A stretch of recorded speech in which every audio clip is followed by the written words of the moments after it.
And it has been very, very frustrating because we are literally at the most important climate conference of the year. To be honest, we don't understand why. Hi, do you have any vegan options? No vegan options, nothing. I've gone the entire row asking for vegan option and there's nothing. It's time to go plant-based for the planet. We need a just transition now. The crisis is alarming. Stop animal farming! Even if we halted fossil fuels today, emissions from our food system alone would push us beyond the 1.5 and 2 degrees Paris Agreement targets. You know, climate is affecting all of us. If the whole world is going to be living in this unsustainable way, then. We're plant-based treaty, and we're calling for the negotiation of a global plant-based treaty as a companion to the Paris Agreement. We need to transition to just plant-based food systems for climate, for biodiversity, and for health and food security.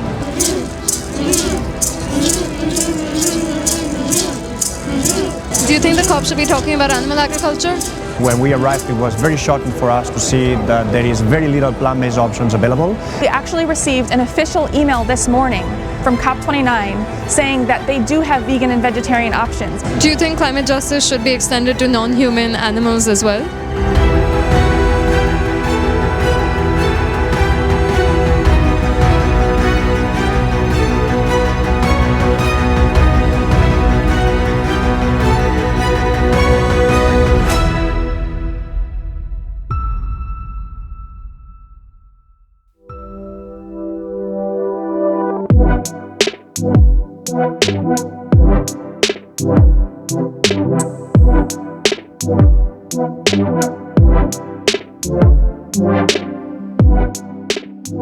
What I hope to achieve here and what has already been happening is just making generally connections with other organizations and institutions and countries.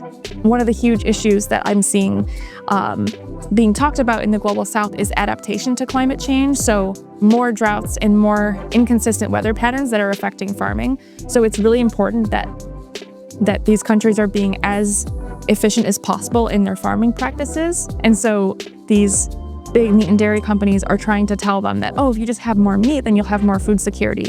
But in order to have that, they're going to use way more resources and even more strain their food system. So we're really coming in there and having these conversations, and people are seeing that these solutions make more sense and actually are more appropriate for their cultures and cuisines.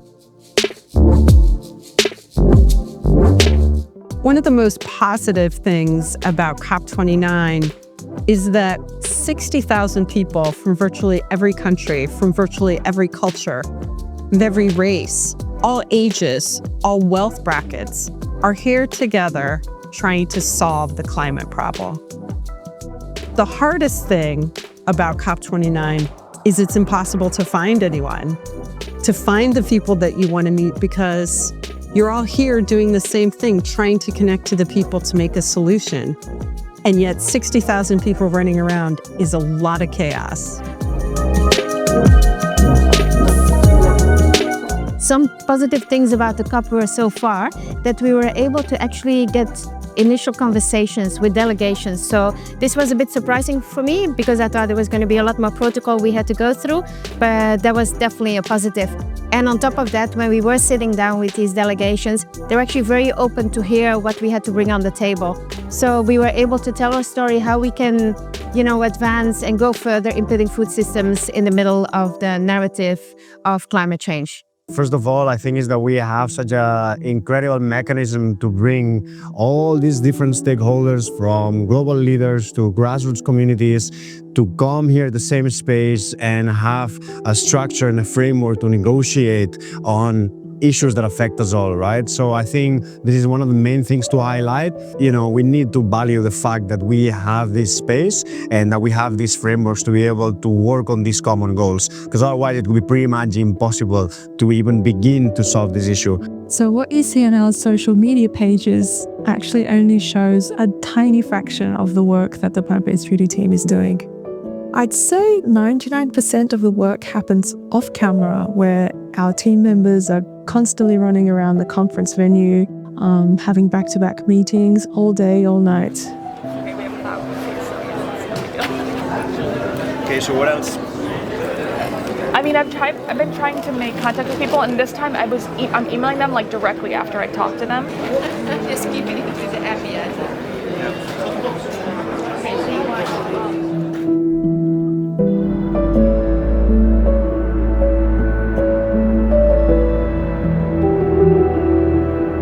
We met an Indian woman who is like an activist and an influencer, and she was so excited to meet us from Plant-Based Treaty, and we were working together like all last week. We use a word called ahimsa, which is non-violence, and that's the basic principle of most of our religions, which means non-violence towards all living beings, and I think we should be living that. My first question to you is, what does climate justice mean to you? Climate justice to me means that everyone is included in the conversation on how we deal with climate change. Do you think climate justice should be extended to non-human animals as well? Good question. I haven't thought of climate justice in that way yet. Do you think the COP should be talking about animal agriculture?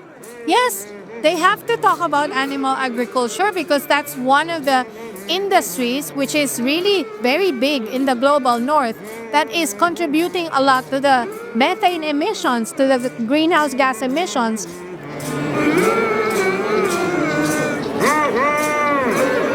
Overall, I think I am having a really positive experience, and I think things are really going in the right direction.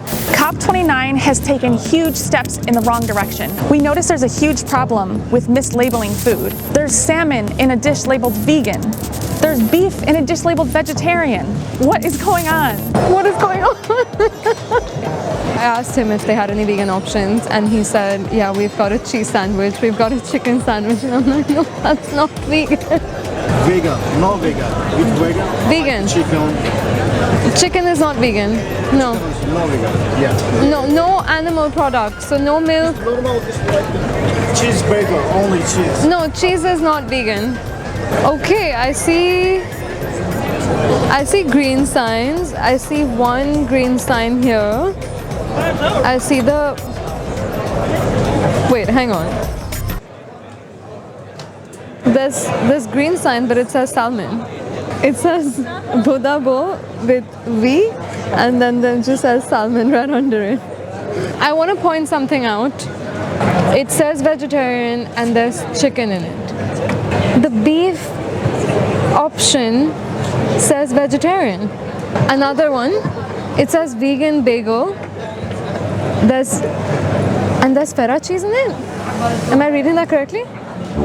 It's a printing mistake. It's a printing mistake. Yeah. I'm shocked right now. So we've got the menu here, and let's look at this. The VG is meant for vegetarian and the V is for vegan. First one, it's got cream cheese. It's not vegan. And then you've got the rice, cucumber, red onion, carrot. It's also got cheese. That's not vegan, but still says vegan. Now the vegetarian options.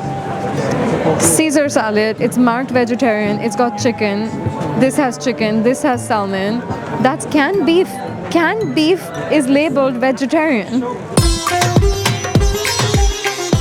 Before and during COP29, we met with catering leadership, but we were met with false promises and unfounded excuses for why they can't serve plant-based food. But I think they have taken notice about all the people complaining about the lack of plant-based options, because we actually received an email this morning, an official email from COP29 saying that, oh, we do have vegan food. This is 30 euros. Yeah, but then we don't ever make that mistake anymore, right? It's warm. But it's supposed to be warm. It would be cool if it was frozen still, eh? Makes no difference. Do you have plant-based milk? Coconut, almond. Does it cost extra to get the plant milk? Yes. How much? 5. 5? Yes. Okay, sorry. That's too much. 5? That's like $3 US for soy milk. It's called Plant-Based Treaty. Okay. Yeah, have you heard of it? I just saw like a reel. It's about the plant-based milk and the coffee. Here. Yeah. You saw that this morning. I saw it. Yeah, okay. like I just saw it an hour ago maybe. Nice. I have a question. So I've been so far to 2 COPs, and both times the menu was always meat heavy. So like actually it's very difficult to find vegan or vegetarian options here. They run out very fast. What's your position on that? Did you try to advocate with the COP organization to try to change that maybe for next time? Because I find that a bit ridiculous, honestly. So we have been engaging with the UNFCCC for a couple of years now, not just us, but many other food groups. And it has been very, very frustrating because we are literally at the most important climate conference of the year. And we are understanding there's some things that cannot be avoided, that flying in, because people need to come here. But food is a very easy thing to change. And we have seen in conferences how time and time again, there is no options, as you said, very little options. For us, we understand that UNFCCC is a governmental organization, but it is supposed to be leading by example, and it is not doing so. And it is very frustrating because there doesn't seem to be any way to shift in that direction. And some of the messages that we've been receiving is that they are accommodating to people's demand, which is also quite frustrating to see that people that come here that's supposed to be wanting to engage in climate action are not asking for it. So in Spain we say that it's the dog that it's eating its own tail, you know? Food can also be made inclusive for everybody, can be made very healthy, and can be made sustainable very easily.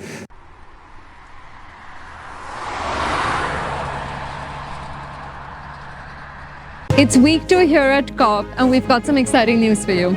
Last week, we posted about the upcharges on plant-based milks and the mislabeling of vegan and vegetarian options. But it seems like the COP29 team took notice and fixed it. I went through the effort of getting into contact with the COP29 head of catering, the sustainability team, the operations company, and ultimately with the catering side. So we were able to see, as a result, mislabeling issues were resolved, as well as very large vegan stickers placed to really mark out and stand out to attendees which items are vegan. And also some new restaurants were added into the food court serving vegetarian and vegan items.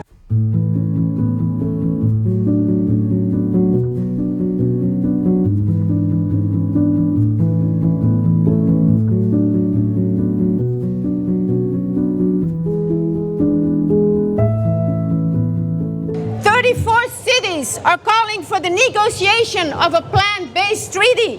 What do they want? Plant-based treaty. When do they want it? Now.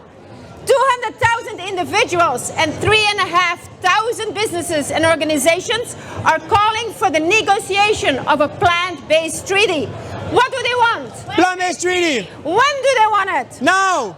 Say no to water pollution. Say no to ocean acidification. Say no to deforestation. Say no to species loss. Say no to runaway global warming. How do we say no to all of these disasters? By negotiating a global plant-based treaty and transitioning to global plant-based food systems. I'm a climate activist in Japan. It's the first time to see the people who work for climate crisis and same-sex animal rights. I think it's have the strong connections between animal rights and climate crisis, but most of people still think it's separated. So I was just happy to see you guys.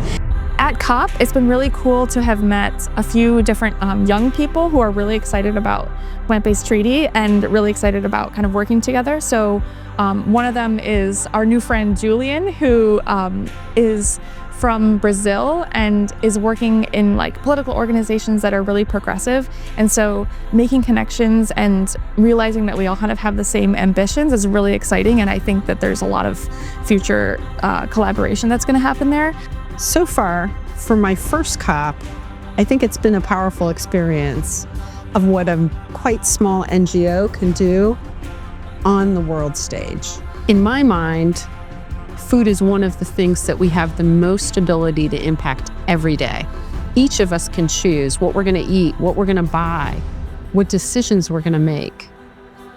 And world leaders need to know that we care as their representatives, as the people who sent them here, that we want action on food. Without organizations like Plant-Based Treaty, that isn't going to happen. The impact we've made so far is basically that almost everyone who's passing us now knows what the plant-based treaty is. This is from NGOs, from organizations, from people in governments, from delegations, from lead negotiators. They know what the plant-based treaty is. So when we introduce ourselves, It's not from start anymore. They go, oh yeah, we've already heard about you. Oh, we saw you on social media, because we've just been having so much exposure because of the videos, because of the talks, because of the connections we've made. When we talked to one of the higher levels of the Ministry of Environment from the Gambia, and we started having this conversation about, plant-based systems and what we wanted to achieve, etc. He started being very reluctant to the conversation. And then when we met him the next day, he stopped us and he was like, hey, I was actually gonna eat meat, but I just somehow thought of you guys, and you guys changed my perspective and you inspired me to not do it. And I feel like they just should just give it up completely. And I was like, whoa, like we really, with one conversation, we're really being able to inspire such a high level official, so it just really shows the power that we have to inspire. A college student who has been following Plant-Based Treaty and was really excited to meet us in person and wanted to know how to get involved. And so, yeah, people from all over the world, and it's just been really cool to, meet people in person who are like-minded and figure out how we can work together to achieve the sustainable, safe and just future that we want. The power of this event is the personal connection, and it's why a small organization like Plant-Based Treaty invests in being here. COP30 is going to be in Brazil, and that's a country deeply affected by climate, deeply affected by animal agriculture, and it's time for change. So we all have to get together and say, it's time for change and demand action. We actually just had a conversation with the Jamaican delegation, and one of the ladies, she was telling us that her son is going to a swimming school, and the teacher actually said the kids are not performing well because they're actually eating processed foods and too many animal products. So and then of course she was linking that with the talk that we had, and she just saw the overall picture, and she said, I'm gonna try this, and I'm gonna go ahead and try to eat way more plant-based and go for the vegan way of living. So one of the last things I would like to talk about is just a personal feeling, because I think many people could relate to the fact that because everything that we're seeing with the devastating effects of climate change, the strange turn that global politics is taking, it seems that we're walking into some scary times, and in a way that might be true, or it is true, but on the other side, it is also true that there is a lot of people at all levels wanting to really work together, wanting to really sit down to understand each other, dedicated, passionate, that are running up and down all day long, non-stop, and really trying to, be willing to do anything that's, necessary to break down those barriers, to understand each other, work together. And for me, it's extremely beautiful that I can sit down at the table with people from Nigeria, from Gambia, from Australia, from just be able, even though we have different ideas, different backgrounds, we have grown up with different habits, being able to really talk and being really able to understand each other and share that passion, share that fire. And it really, really gives me real hope, that, okay, this is something that can happen, we can really, really make it, So I think being here is just a fantastic opportunity to give you that fire, to keep going. And I would like to be able to transmit that, if possible, to the rest of the world, because it is possible. We just need to work together and work hard and just be relentless on our fight,